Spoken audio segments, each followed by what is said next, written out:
శ్రీకాకుళం జిల్లా పాలకొండ డివిజన్ కేంద్రంలో సీతంపేట రోడ్డులో అల్లారు ముద్దుగా పెంచుకున్న సునకం చనిపోవడంతో దశదిన కర్మ నిర్వహించాడు ఆర్మీ ఉద్యోగి రాజు. 15 ఏళ్లుగా పెంచుకుంటున్న టైసన్ అనే సునకం ఇటీవల మరణించింది. దీంతో ఆ సునకానికి దశదిన కర్మ చేయాలని నిర్ణయం తీసుకున్నాడు. బంధువులు, మిత్రులు, గ్రామస్తులతో పాటు వందలాది సునకాలకు అన్నదానం నిర్వహించి వేద మంత్రాలతో సునకానికి కర్మకాండలు నిర్వహించాడు.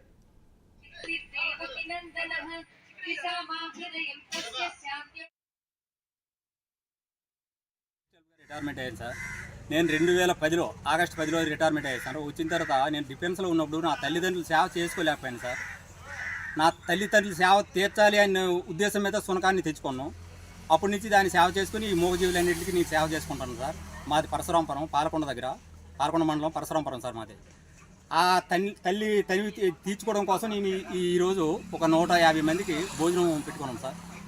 చికెను, మటను, పులహారి, రైసు. నాకు కొంత ఆత్మశాంతి కోసం సార్. చాలా సంతోషం సార్. నేను కానీ బాధ అనేది తీరదు. అంత BSFలో హెడ్ కానిస్టేబుల్గా రిటైర్మెంట్ అయ్యాను సార్. నేను 2010